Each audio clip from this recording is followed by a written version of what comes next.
Welcome to real review. ஒரே high adrenal ரஷ்ஷாக இருக்குங்க. அப்படியே கத்தணும் போல தோணுது. என்னடா படம் அந்தளவுக்கு நல்லா இருக்குன்னு கேட்குறீங்களா? நான் பாகுபலி படத்தை பற்றி சொன்னேங்க. ஏன்னா காலையில் ஆரியன் பார்த்துட்டு அதுக்கு அடுத்த ஷோவே பாகுபலி பார்த்துட்டு வரேன். அந்த மாதிரி ஒரு எக்ஸ்பீரியன்ஸு. அப்படியே கத்தணும் போல தான் தோணுது. எனிவே நம்ம பாகுபலி பற்றி ஒரு வீடியோவில் பேசி தான் ஆகணும். அதை பற்றி பேசுவோம். இப்போ ஆரியன் படத்தை பற்றி பார்த்தோன்னா, தயவு செஞ்சு இந்த படத்துக்கு போகிறவங்க ராட்சசன் மாதிரி இருக்கும், ராட்சசன் லெவலுக்கு அந்த மாதிரி அடுத்த ராட்சசன் இந்த எக்ஸ்பெக்டேஷனில் போகாதீங்க. ஒரு டீசெண்டான த்ரில்லர் மூவி பார்க்க போகிறவங்க மட்டும் கரெக்டாக ஒரு 1.5 hour கழித்து போனீங்கன்னா படம் நல்லாயிருக்கும். எனக்கு அப்படி தாங்க சொல்ல முடியுது. எனிவே அதுக்கப்புறம் உங்கள் கால். இப்போ படத்தோட ரிவ்யூ கதையை பற்றி பார்க்கணும்னா, இந்த ரிவ்யூவை பொறுத்த வரைக்கும் பொதுவாக எதையுமே ஒரு ஸ்பாய்லராக இல்லாமல் சொல்லியும் சொல்லாமல் அந்த மாதிரி ஒரு ரிவ்யூவாக தான் இருக்கும். அதுதான் நம்ம ஃபாலோ பண்ணிட்டு வரோம். ஏன்னா படத்தோட எக்ஸ்பீரியன்ஸு ஜஸ்ட்டு இந்த ரிவ்யூ வந்து ஒரு டெசிஷனை நீங்கள் எடுக்கிறதுக்கு இல்லை என்னோடய ஒப்பீனியன் கேட்குறதுக்கு பிடிச்சிருந்தா அந்த மாதிரி ஒரு ஒப்பீனியனை தான் இருக்கும். ஓகே, படத்தில் ஹீரோ வந்து செல்வராகவன் வந்து நல்லா பண்ணியிருந்தாருங்க. சைடு கேரக்டர் விஷ்ணு விஷால் அப்பப்போ வந்துட்டு போகிறாரு. படத்தோட கோர் பிளாட் வந்து ஒரு யூனிக்கான பிளாட்டு. அதாவது கதையை சொல்ல படத்தோட அந்த கோர் வந்து செல்வராகவனோட அவர் தரப்புலேருந்து சொல்ல வர விஷயம் வந்து இது வரைக்கும் வரலை. அந்த மாதிரி ஒரு பிளாட்டு. அவர் நரேட் பண்ணுற ஸ்டோரி ஃபார்மேட்டும் இது வரைக்கும் தமிழ் சினிமாவில் வரல. அப்படி ஒரு ஸ்டோரியை வச்சுக்கிட்டு இவங்க ஸ்க்ரீன் பிளேயில் பண்ண வேலை இருக்குது பார்த்தீங்களா, அந்த மாதிரி சொதப்பி வச்சுருக்காங்க. ஏன்னா கதை ரொம்ப சின்னது. ஏன்னா செல்வராகவனோட ஐடியாலஜி என்ன அதை மட்டும்தான் ஃபோக்கஸ் பண்ணி இவங்க எழுதியிருக்காங்க ஸ்கிரிப்டில். சரி, இதை எப்படியாவது விற்கணுமே, நல்ல யூனிக்கான ஐடியாலஜி நல்லா இருக்கு அவர் சொல்ல வர்ற கருத்து, இதை எப்படியாவது காத்தடிச்சு எப்படியாவது படமாக்கணுங்கிறதுக்காண்டி செல்வராகவன் பாட்டை மட்டும் எழுதியிருக்காங்க. எழுதிட்டு மீதி வர்ற எல்லாத்தையும் ஸ்டஃப்பிங் மாதிரி ஒரு சீன். இந்த படத்துக்கும் ஹீரோயினுக்கும் சம்மந்தமே வரல. இது இவ்வளோ இதாக இன்டர்வியூவாக பேசிக்கிட்டு இருக்க விஷ்ணு விஷால், நான் இதை பண்ணிட்டேன் அதை பண்ணிட்டு சம்மந்தமே இல்லாமல் ஒரு ஹீரோயின், அதுக்கு ஒரு 15 நிமிஷம் லேக் கேட்டால் எதுக்காக சோகமாக இருக்க, நீ என்னத்தை படத்தை கிழிச்சிட்ட, படத்தில் அப்படியே இன்வெஸ்டிகேஷன் பண்ணின்னு சொல்லிட்டு இவனுக்கு அந்த ஸ்ட்ரெஸ் வர்ற மாதிரி தான் அந்த மாதிரி தான் அதில் காமிச்சிருக்காங்க. ஏன்னா ஸ்ட்ரெஸ் வருது, அதனால் ஹீரோயினுக்கும் இவனுக்கும் மனக்கசப்பாகுது. இதில் ஒரு பாட்டெல்லாம் வேறு வருது. எதுக்கு இந்த படத்துக்கும் ஒரு டூயட் சாங்க்கெலாம் சம்மந்தமே இல்லை. அந்த மாதிரி தான் திரைக்கதை உங்களை போட்டு ட்ராகாக இழுத்துக்கிடும். ஃபஸ்ட்டு 5 நிமிஷம் அது எல்லாமே செல்வராகவன் மட்டும் அது மட்டும்தான் ஃபோக்கஸ் பண்ணி எழுதியிருக்காங்க.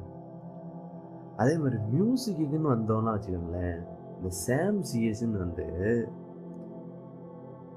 பல படத்துக்கு போட்டு வச்சிருந்த இந்த சேவ்டு ஐட்டம்ஸ் எல்லாம் எடுத்து, அதாவது த்ரில்லருக்குன்னு ஒரு 4-5 டெம்ப்ளேட்டுக்குன்னு போட்டு வச்சுருப்போம்ல மியூசிக்கு, எல்லாத்தையும் அங்கங்கே ஃபிட் பண்ணி திணிடா அப்படிங்கிற மாதிரி கண்ட மேனிக்கு போட்டு வச்சுருக்காருங்க.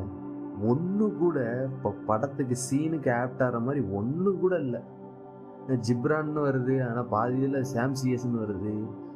சாம் சிஎஸ் போட்ட மாதிரி தான் இருக்குது, அந்த மாதிரி இருக்குது. பிஜிஎம் ஸ்கோருக்கு பாட்டு சம்பந்தமே இல்லாத இடத்துல பாட்டு. அந்த பாட்டு 2 நிமிஷம் கூட கேட்குற மாதிரி இல்லை, ஒரு லிரிக்ஸும் ஒட்ட மாட்டேங்குது. ஆனால் இன்டர்வியூவாக போயிட்டு எங்களுக்கு இது பண்ணுறாங்க அது பண்ணுறாங்கன்னு சொல்லிட்டு அவர் வாட்டுக்கு எல்லா விதத்தையும் போட்டு கடாச்சி வாசுவார். அதுக்காண்டி அவரோட மியூசிக்கே போட வரான்னு சொல்ல, இந்த படத்தில் அப்படி சொதப்பி வச்சுருக்காரு. என்னடா சரி அவ்வளோ பேசினவரே இதில் அப்படியே பிரித்து மேய போகிறாரு, த்ரில்லரு ராட்சசெல்லாம் மிஞ்ச போகுதுன்னு போய் பார்த்தா கண்ட மேனிக்கு போயிட்டு இருக்கு. அவுட் ஆஃப் சிங்கில் மியூசிக் ஒரு பக்கம் ஹையாக ஓடிக்கிட்டு இருக்கு, அது ஒரு ஸ்பீடில் டெம்போவில் ஓடிக்கிட்டு இருக்கு. சீனு ஒரு பக்கம் அது வாட்டுக்கு பொறுமையாக ஓடிக்கிட்டு இருக்கு.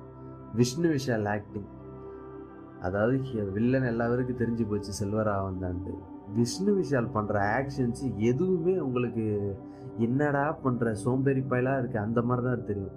எந்த ஒரு சீனில் ஒரு ட்விஸ்ட்டோ ஏதாவது ஒரு ஹேப்பனிங்கான ஒரு சீன் நடக்க போதுனாலும், காய்ஸ் அது என்னன்னு போய் பாருங்க, நீ தான் ஹீரோ, காய்ஸ் அது என்னன்னு போய் பாருங்க. கடைசியில் அந்த கிளைமேக்ஸ் வரும்போது தான் ஓட போகிறாரு. அப்போ கூட ஒரு சேசிங் சீக்வன்ஸில் இந்த பைக் ஓட்டுற சீனு கூட அந்த ஷார்ட்டை எப்படி இந்த ஃப்ரேம் டக்குன்னு இதை போய் ஹரிட்ட கொடுத்துருந்தேன்னா நேரம் அப்படி ஒரு சேசிங் சீன் எடுத்து கொடுத்துருப்பாப்புல. அந்த மாதிரி ஒரு சேசிங் புல்லட் ஒரு 30லே ஓட்டிக்கிட்டு இருக்காப்புல. சரி அந்த 30ல கூட ஓட்டியா டக்குன்னு கேமராங்களை மாத்தினா தானே ஒரு ஃபீலாவது வரும். ஒரு லாஸ்டா ஒருத்தவங்கள காப்பாற்ற போற மாதிரி ஒரு சீன், ஒரு கல்லறையில அந்த சீன் அப்படி எடுத்து வச்சிருக்காங்க. இந்த படத்தில் ஏதாவது ஒரு க்ளோஸ்அப் ஷாட் எடுத்து விஷ்ணு விஷாலை பார்த்தீங்கன்னா ராட்சசனில் என்ன மாதிரி ஒரு ரியாக்ஷனு, என்ன மாதிரி ஒரு பதட்டத்தில் ஒன்றா அது அதே சேசிங் சீன் அதே, அதாவது ஸ்டோரி பிளாட் வந்து அவனை பிடிக்கிற மாதிரி தாண்டா இருக்குது, அதனால தாண்டா இதுலேயும் ஒரே மாதிரி இருக்குது. ஆனால் ஒரு டிஃப்ரென்ஸ் எதுவுமே அவர் காமிக்கல ஆக்டிங் வைஸில். இதில் ஏதோ புதுசாக வாயை வேற ஒரு மாதிரி பவுட் பொசிஷன்லேயே வச்சுருக்காரு. அதாவது இந்த செல்ஃபிக்கெலாம் கொடுப்போம்ல, இந்த சீக் பைட் பண்ணிட்டு அந்த மாதிரியே ஒரு போசிங்கிலேயே இருக்கார் ஃப்ரேம் பை ஃப்ரேம். அது ஏன் அப்படி இருக்காரு, எதுக்காண்டி அப்படி கேட்கிறாரு, சம்மந்தமே இல்லாமல் இந்த படத்துக்கெல்லாம் மாசின்னு தேவையே இல்லை. ஸ்லோ மோஷனில் ஃபைட் பண்ணிகிட்டு இருக்காங்க. சீக்கிரம் முடிங்கடா டே, சொல்ல வாங்கடா அப்படின்னு தான் இருக்கும். ஒருத்தனை கூட அந்த ஃபைட்டில் இன்ட்ரெஸ்ட் இல்லை. இந்த படத்தில் எதுக்கு மாஸ் காமிச்சிக்கிட்டு ஸ்லோ மோஷன் காமிச்சிட்டு, யார் இது, இதை எதிர்பார்த்தா வந்தோம் நாங்கள். என்னையா நீதாயா இந்த படத்தில் உழப்புன்னு உழப்பி வச்சிருக்க. வெறும் செல்வராகவனை பேஸ் பண்ணிட்டு மக்களையும் செல்வராகவனை வச்சே படத்தை ஓட்டியிருக்கலாம். அந்த மக்களோட பாயிண்ட் ஆஃப் வியூ என்ன சொல்ல வராங்கன்ட்டு ஒரு மீடியா பர்சனாலிட்டி ஒருத்தவங்க இருப்பாங்க, அவங்கள வச்சே கதையை முடிச்சிருக்கலாம். நீ என்னத்தை தேடி கிழிச்சு அந்த மாதிரி தான் இருக்குது படத்தில். ஆனால் யூனிக்கான பிளாட்டு தான். நல்ல செல்வராஜ் ஐடியாலஜி டிஃப்ரெண்ட்டாக இருக்குது. சொசைட்டிக்கான ஒரு பிளாட்டுன்னு தான் சொல்ல முடியும். ஆனால் இதை இப்படி இவங்க சொதப்புவாங்கன்னு யாருமே எக்ஸ்பெக்ட் பண்ணல. இந்த படம் ஸ்டார்டிங்கில் கத்துனவன் வந்து அந்த செல்வராமன் ஒவ்வொரு தான் எக்ஸ்பிளைன் பண்ணுவோம் பக்கத்தில், அப்படியே அவன் கன்னத்தில் கை வச்சவன் தான் ஒரு 15 நிமிஷம் கழிச்சு. அப்புறம் கிளைமேக்ஸில் தான் அவனுக்கு முழிப்பே வந்துச்சு. அந்த மாதிரி எதுக்கு இந்த மாதிரி படம் எடுத்து எதுக்கு இந்த மாதிரி ஃபேக்காக ப்ரொமோஷன் பண்ணுறான்? இதுக்காண்டி டீசரும் ட்ரெய்லரும் பார்க்காம அதை ஒரு எக்ஸ்பெக்டேஷனை வளர்த்துக்கிட்டு இதுலேருந்து ஒரு எது பார்க்க தூண்டுச்சுன்னா, இதில் இந்த யதார்த்தமாக கண்ணு உள்ள இந்த ரீல்ஸ் தென்பட்டுருச்சு. இந்த விஷ்ணு விஷாலை போட்டிருக்கா, நோ ஸ்பாய்லர் ப்ளீஸ். அப்பா சாமி, நீ எதுக்கியா இந்த படத்தில் இருக்குங்கிறது தான் கேள்வி வருது. இந்த மாதிரி ஓவர் பில்டப் பண்ணி இப்படி கெடுக்கிற வேலையை தான் அவங்க பண்ணிகிட்டு இருக்காங்க. ஏன்னா இது நல்ல கதை, யார்கிட்டயா போய் கொடுத்துருந்தா கூட ஸ்க்ரீன் பிளே அழகாக செஞ்சு கொடுத்துருப்பாங்க. எப்படியோ இந்த படத்தை இதுக்கு மேலே சொல்கிறதுக்கு என்ன இருக்குன்னு தெரில. செல்வராமன் மட்டும்தான் அதில் நல்லா பண்ணியிருக்காரு. படம் ஓரளவுக்கான டீசெண்டான வாட்ச். இது என்னோட ஒப்பீனியன் தான். இதை வச்சு நீங்கள் போகிறத முடிவு பண்ணாதீங்க. இல்லை இதை படத்தை பார்த்துட்டு இது உங்களுக்கு கனெக்ட் ஆச்சுனாலும் ஓகே தான். இல்லை படத்தை போய் பாருங்கள், நல்ல படம் தான், டீசெண்டான படம் தான், பார்க்கலாம். என்ன சொல்கிறதுன்னு தெரிலங்க. பிடிச்சிருந்தா சேனலை சப்ஸ்கிரைப் பண்ணுங்கள், லைக் பண்ணுங்கள், சப்போர்ட் பண்ணுங்கள். புது சேனல். தேங்க்யூ.